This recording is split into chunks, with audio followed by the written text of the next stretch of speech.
we board Footprints Without Feet. We start on that book, and your first chapter is A Triumph of Surgery by James Herriot. Have you pondered footprints without feet? Well, think over it and see where it leads you to. Let's move on. The first chapter, A Triumph of Surgery by James Herriot. Check the name, okay? A Triumph, the victory of surgery. So you can imagine what it is based on. James Alfred White, or Herriot, was an English veterinary surgeon and writer. Veterinary? I'm sure you know it. That's the doctor of the animals. James Herriot was his pen name. Pen name as in it was an assumed name. That was not his real name. Being a noted veterinary surgeon, he utilized his vast experience in writing stories about animals. Now, obviously, because he was acquainted, with the animals, so he had a lot to speak about them. So he would pen down that. He wrote a series of books of stories about animals and their masters. So whichever, vet came to him, obviously it was a pet dog and then the master. So he had lots of stories. He had many great experiences of curing pet dogs and cats. He has given a very interesting and touching expression of his experiences. So this what we are going to, talk about now, really interesting. It's good to go with, so something on a very light note, but yes, a little touching, of course. So yeah, let's move on. This story, A Triumph of Surgery, revolves around an ill dog named Tricky and his mistress, Mrs. Pumphrey. The dog was hugely fat. It was abnormally fat. His eyes were blood red and rheumy. Blood red, they were really red and they were watery. You have the mucus coming out of the eyes. That way his eyes were. Mrs. Pumphrey gave her malt, cod liver oil and a bowl of Horlicks.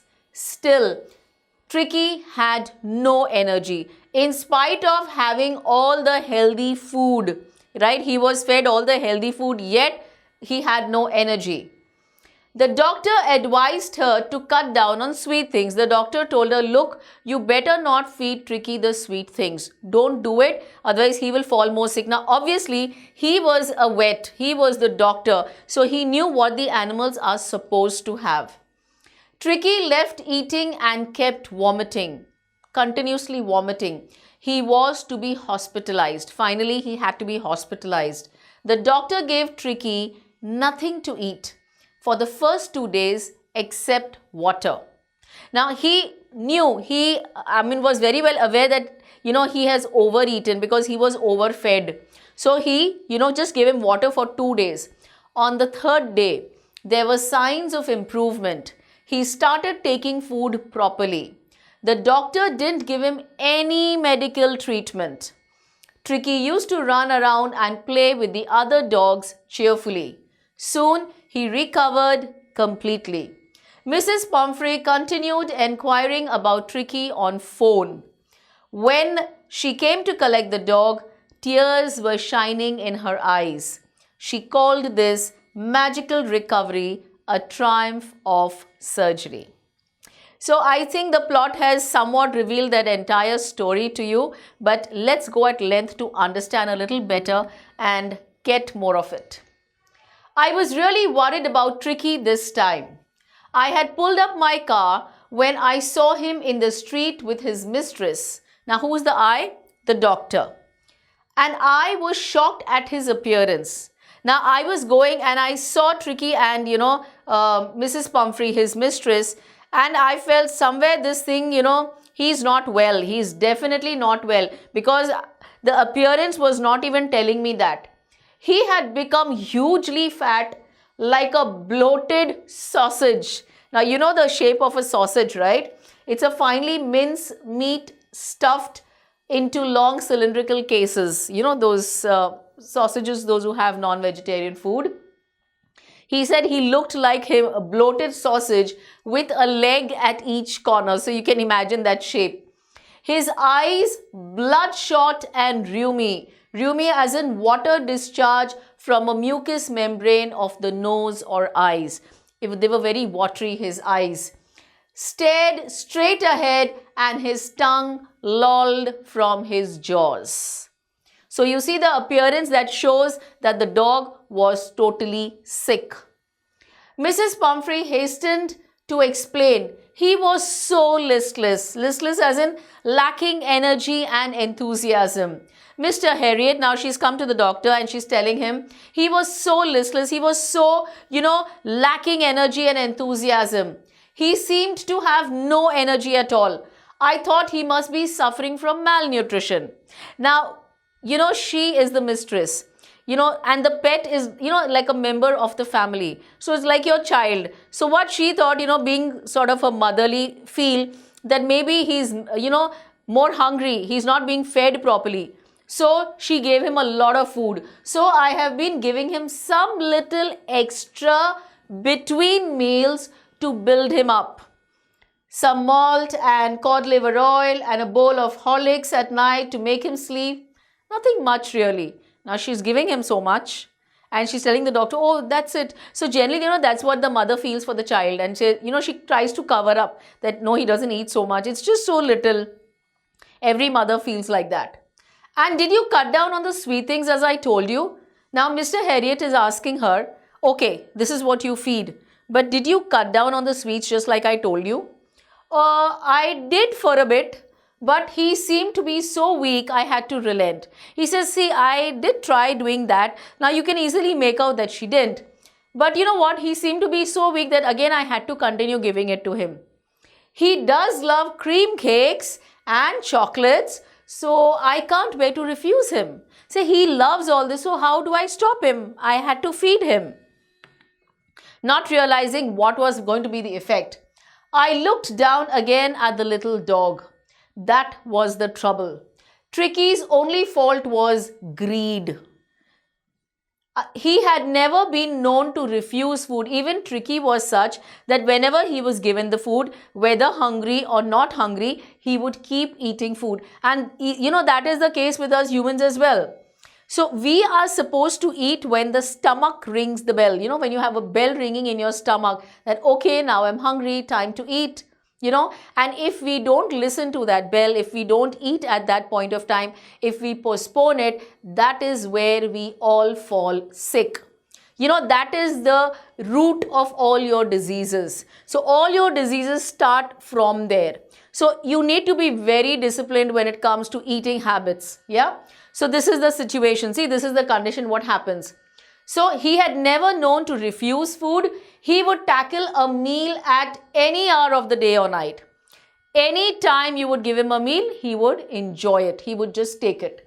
And I wondered about all the things Mrs. Pumphrey hadn't mentioned. Now she just mentioned cream cakes and chocolates and all that. Maybe there are certain things else also she feeds, but she did not mention. Are you giving him plenty of exercise? Okay, now you're giving him so much of food. But is he balancing it with exercise? Are you making him exercise? Well, he has his little walks with me, as you can see.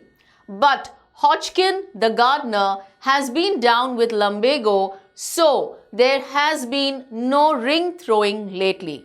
Now she says, I do take him for walks on and off, little walks with me, but the gardener actually plays with him. He throws the ring and he goes and catches. So they have that exercise. But of late, the gardener has some muscular pain in the lower part of the back.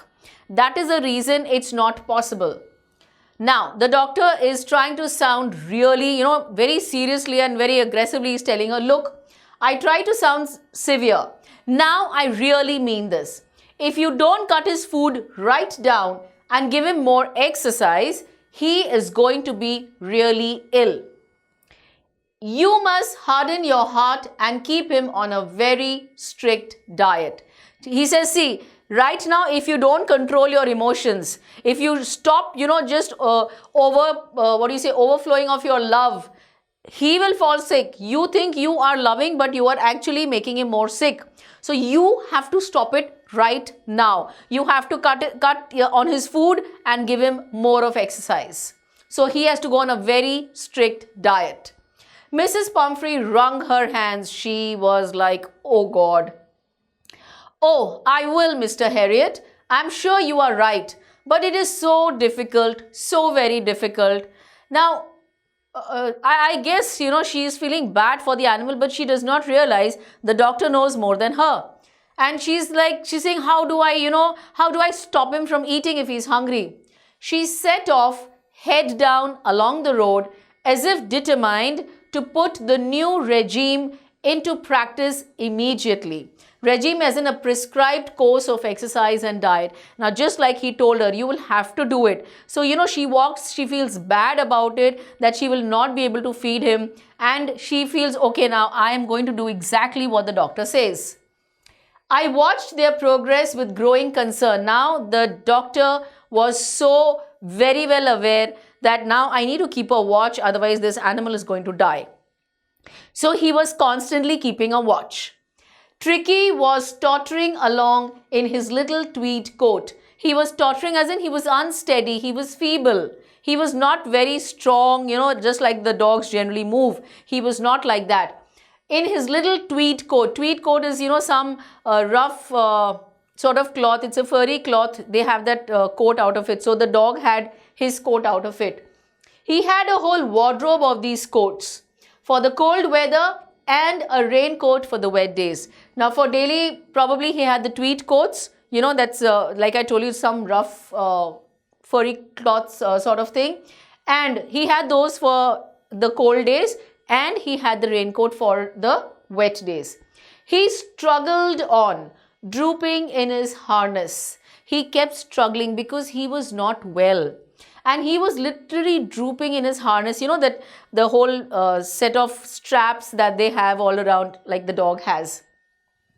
I thought it wouldn't be long before I heard from Mrs. Pumphrey. He was sure that she is going to come back to him very fast because this guy's condition was not good.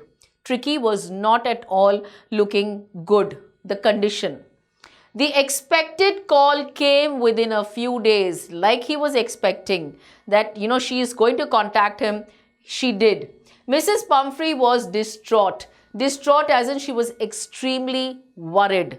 This vocabulary is good enough to use. Can we use it in our creatives?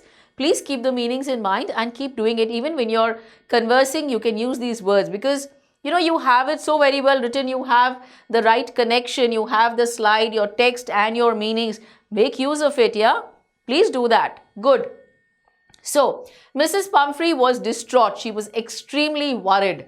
Tricky would eat nothing, refused even his favorite dishes, and besides, he had bouts of vomiting. He kept on vomiting. He even stopped eating what he used to love, his favorite dishes. Now she was extremely worried. He spent all his time lying on a rug, panting. They do that. Didn't want to go for walks, didn't want to do anything. He just lay there on the rug and did nothing. I had made my plans in advance. I knew this dog is going to come back to me again. I will have to treat that dog. So I had thought of a plan that what I am going to do. The only way was to get Tricky out of the house for a period. For a few days, Tricky had to come out of that house. I suggested that he be hospitalized for about a fortnight, 14 days, 2 weeks, to be kept under observation. Now he told Mrs. Pumphrey, look, for 2 weeks, now he got a good excuse because she approached him. He knew that he has to get the dog out of the house. So he says, look, he needs to be observed. So for 2 weeks, you have to send him to the hospital. He has to be hospitalized. The poor lady almost swooned. Swooned as in fainting, especially from extreme emotion. She was like, oh my God, 14 days without Tricky. How is it possible? She as good as fainted. She was sure he would pine and die if he did not see her every day.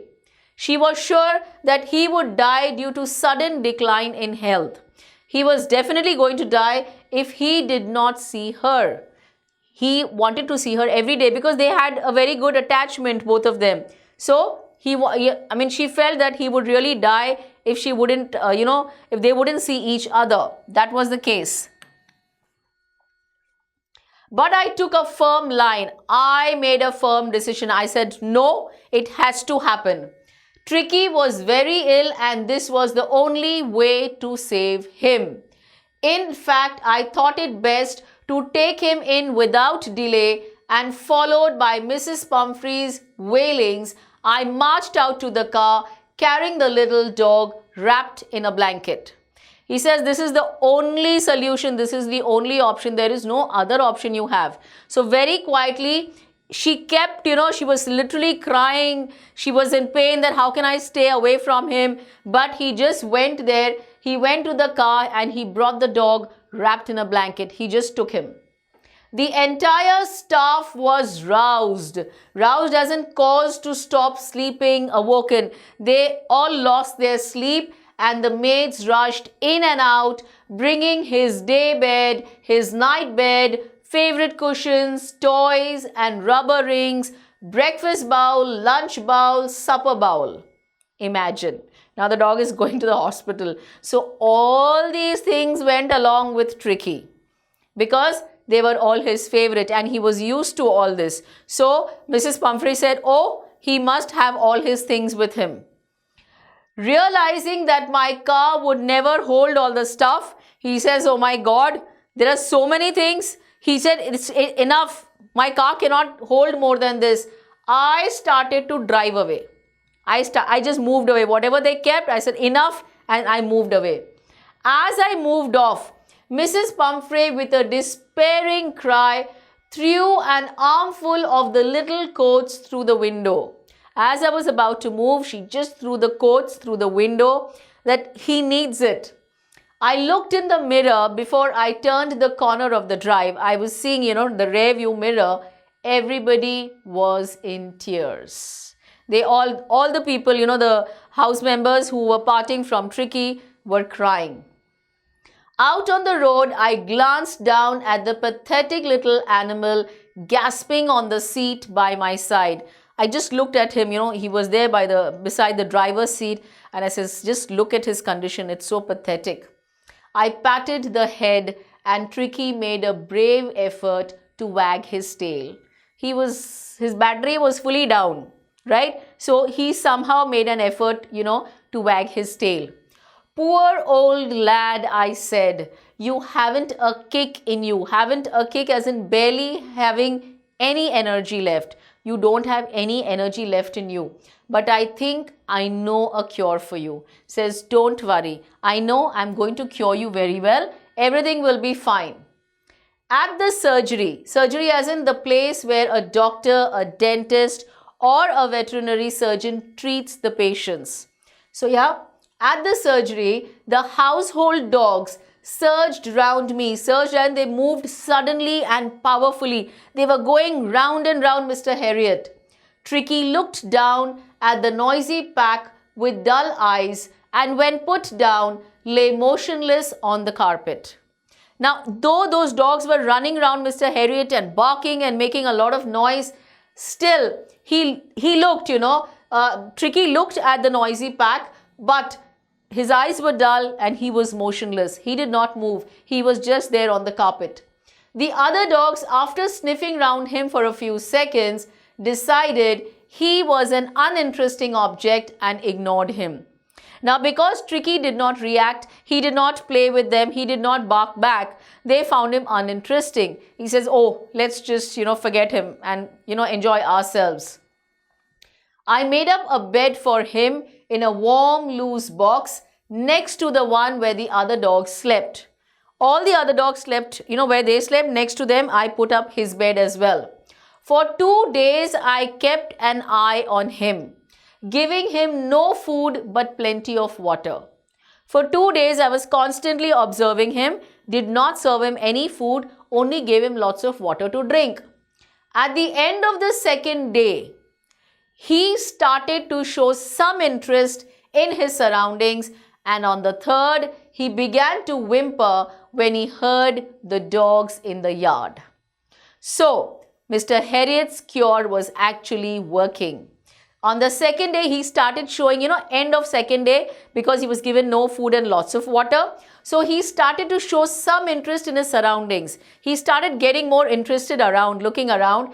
And on the third day, he began to whimper. When he heard the dogs in the yard, he heard them playing, he used to whimper inside. When I opened the door, Tricky trotted out and was immediately engulfed by Joe, the greyhound, and his friends. As soon as he trotted out, he moved out slowly. He was surrounded by Joe, the greyhound, and all the other dogs. After rolling him over and thoroughly inspecting him, the dogs moved off down the garden. They all started, sniffing him, inspecting him, rolling him, and after thoroughly inspecting him, they moved off down the garden. Tricky followed them. They moved away. Now he started following them, rolling slightly with his surplus fat. Obesity, I must say. Yes, that excess fat. Later that day, I was present at feeding time. Now later that day, it's the third day. So I was there when the dogs were being fed. I watched while Tristan slopped the food into the bowls. I was watching, the Tristan must be the person who takes care. He slopped the food into the bowls. There was the usual headlong rush followed by the sounds of high-speed eating. So whenever the food was served, all the dogs would run, high speed and try to get their share. Every dog knew that if he fell behind the others, he was liable to have some competition for the last part of his meal. All of them wanted their meal. So they said, if we are left behind, maybe we might not get. So just rush. They were there, liable, probable to have some competition for the last part of his meal. So they all wanted to rush and catch up on their food. When they had finished, Tricky took a walk round the shining bowls, licking casually inside one or two of them. Now, after they had finished their food, Tricky took a walk where they had, had their food in the bowls, the shining bowls, licking here and there a bit inside one or two of them. Next day, an extra bowl was put out for him. Next day, they kept food for him as well. And I was pleased to see him jostling his way towards it. I said, I was happy now. Even he, was actually struggling or competing forcefully for. He was also moving all the dogs and trying to get into his bowl. From then on, his progress was rapid. It became faster. He had no medical treatment of any kind, but all day he ran about with the dogs, joining in their friendly scrimmages. Scrimmages as in rough or confused struggles. All of them just fighting, jumping, doing things. So all of them, he would also join with them. He discovered the joys of being bowled over, tramped on and squashed every few minutes. So the dogs kept playing amongst themselves. Now how will they play? They would just keep bowling over, they would tramp, they would just go over them, they would squash each other. This is how they would play, and Tricky joined in all this. He also started enjoying it. He became an accepted member of the gang. Gang, you see. So they all accepted him, even he mingled with them.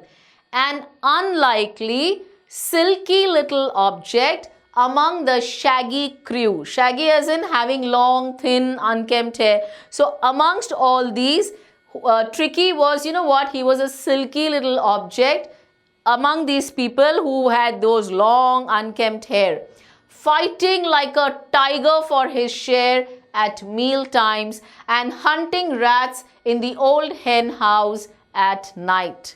He had never had such a time in his life. Mrs. Pumphrey had not done the right thing. She had not given him all this freedom. She had not made him exercise. He had never done these things before and he thoroughly enjoyed it. He never had such a time in his life. He was enjoying with these dogs. He used to fight like a tiger during the meal times and he would even hunt rats in the old hen house at night. So he became so hyperactive, not just active, he became hyperactive. The lazy dog that he was, now he became totally active.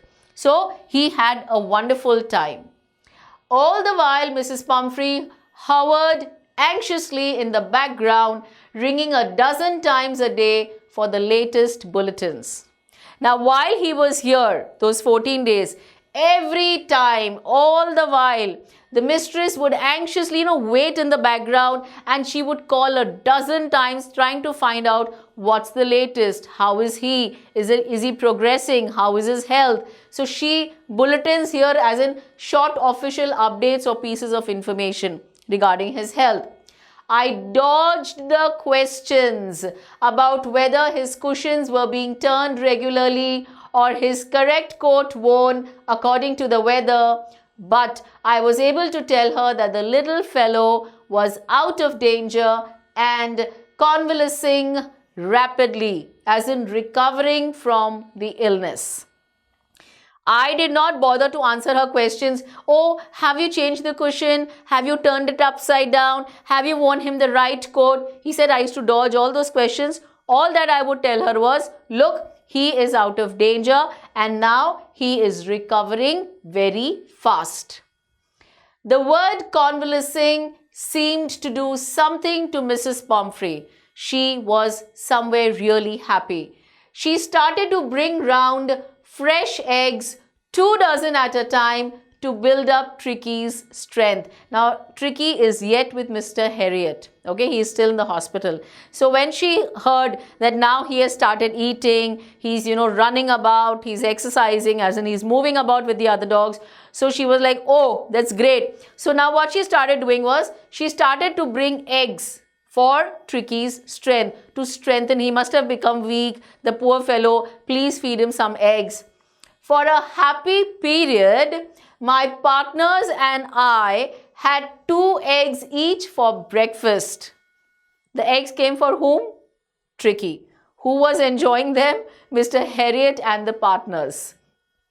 They used to have 2 eggs each for breakfast, but when the bottles of wine began to arrive, the real possibilities of the situation began to dawn on the household.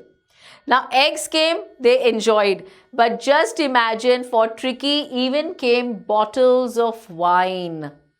Imagine there was literally a celebration going on there, because obviously Mr. Harriet was not going to give Tricky all this.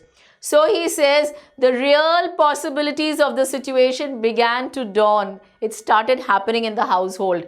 It was to enrich Tricky's blood. The wine was supposed to be served to Tricky to enrich his blood. Lunch became a ceremonial occasion with 2 glasses of wine before and several during the meal. Who was having the wine? Mr. Harriet and all the others over there. For them, the lunch became a feast. Why? Because they would, they would start the 2 glasses of wine in the beginning, before the meal, and many during the meal. The wine did not go to Tricky, obviously. He did not want him to fall sick again, because he knew that's not supposed to go in. We could hardly believe it when the brandy came. Now see all the things that are coming, after she gets to know that he is recovering. So please keep track of all this. First started the eggs. For what the eggs came? For the strength. Then came the wine. The wine came for what? To enrich the blood. And now came the brandy. Brandy came to put a final edge on Tricky's constitution. Still some more brandy. For a few nights, the fine spirit was rolled around, inhaled, and reverently drunk. Reverently as in with deep and solemn respect. We enjoyed it. For the first few days, we were totally into all this because we were enjoying it because we were not serving Tricky. They were days of deep content, starting well with the extra egg in the morning, improved and sustained by the midday wine, and finishing luxuriously round the fire with the brandy. So you see, where is everything going? Yeah, it came for whom and where was it going? They had a gala time with the eggs, with the wine and the brandy. So their whole day was filled with deep content. They would start with eggs, midday they would enjoy the wine, and they would finish their day with, sitting round the fire and sipping their brandy. It was a temptation. Now, looking at all these things coming, we just felt that, oh, I think we could extend Tricky's stay. Many more things will come for Tricky, but yeah, we are going to enjoy it. So it was a temptation to keep Tricky on as a permanent guest. Permanent guest. But I knew Mrs. Pumphrey was suffering, and after a fortnight, felt compelled to phone and tell her that the little dog had recovered and was awaiting collection. I was forced because I knew Mrs. Pumphrey cannot stay without him. So I had to, call her and tell her, look, now he's perfectly all right. You can pick him up. Within minutes, about 30 feet of glimmering black metal drew up outside the surgery. 30 feet of gleaming black metal. There was a big royal car that came and stood outside the surgery. The chauffeur opened the door. The person employed to drive a private or a hired car. So the chauffeur opened the door and I could just make out the figure of Mrs. Pumphrey almost lost in the interior. I mean, I could see, it's so lost in the interior. The car was so big and she was there. So I could just make out that's her sitting inside it. Her hands were tightly clasped in front of her. Her lips trembled. Her lips were shivering. She was literally shivering. Oh, Mr. Harriet, do tell me the truth. Is he really better? She was nervous. She was not sure that is Mr. Harriet telling the truth. That yes, is he perfectly all right? Yes, he's fine. There's no need for you to get out of the car. I'll go and fetch him. I walked through the house into the garden. A mass of dogs was hurtling round and round the lawn, and in their midst, ears flapping, tail waving, was the little golden figure of Tricky. Now he went into the garden to bring Tricky to take him back to Mrs. Pumphrey. And so there were a mass of dogs, many dogs moving round the lawn, and in the middle of them was this golden figure, Tricky. In 2 weeks, he had been transformed into a lithe. He had become really flexible, hard-muscled animal. He was keeping up well with the pack, stretching out in great bounds, his chest almost brushing the ground. Now, he had become way more healthy. He had become flexible, he had become hard-muscled, and he was, moving around. He was actually going with the dogs, doing his exercise, whatever they played or however they did, stretching out in great bounds. He had good stretches and his chest was almost brushing the ground. I carried him back along the passage to the front of the house, where, the black car was waiting there. The black shining car was waiting there. The chauffeur was still holding the car door open, and when Tricky saw his mistress, he's seeing her after 2 weeks, after a fortnight, he took off from my arms into a tremendous leap and sailed into Mrs. Pumphrey's lap. He just ran, from my arms. He gave a nice big leap and he went straight into her lap. She gave a startled oh. She was like, oh, and then had to defend herself as he swarmed over her, licking her face and barking. Now, this is how, you show that how much I missed you. How you show your love. This is how animals show. Yeah. So she had to actually, stop. She had to, save herself. As he swarmed over, he literally went all over her, licking her face and barking. He was expressing his happiness.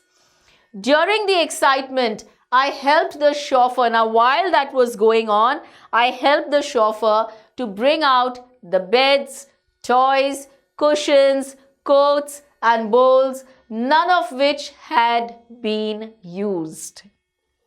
All this had come with Tricky when he was sick, but nothing had been used. They went back as they had come. As the car moved away, Mrs. Pumphrey leaned out of the window. She was so happy. She was so touched because she had her Tricky back. Tears shone in her eyes. She was really crying. Her lips trembled. "Oh, Mr. Harriet," she cried, "how can I ever thank you? Thank you so very much. In fact, thank you is such a small word for me to tell you. You have got him perfectly well." This is a triumph of surgery. This is a victory.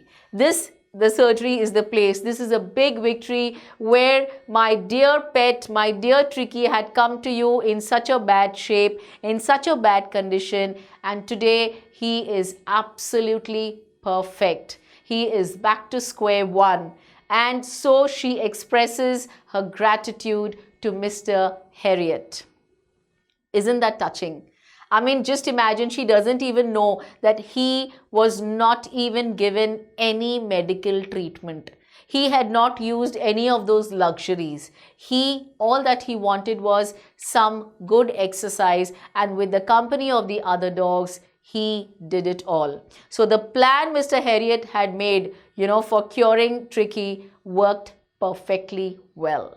See, sometimes there are, treatments differ. As per whatever the disease, the treatments differ, and such experienced people can only diagnose it in the right manner and give the right treatment. So, great things come out of being hungry and cold. Once you are pampered, you get lazy. Well said by Rob Zombie. So, if you are pampered, are you? I hope not. Please get onto your feet and keep moving. Make sure that you will get your things only when you are out of being hungry and cold. Does not literally mean that, but yes, you have to be active. Stop being pampered and start getting active. In fact, get super active and work things out for yourself. Yes, so keep doing that, keep watching and keep learning.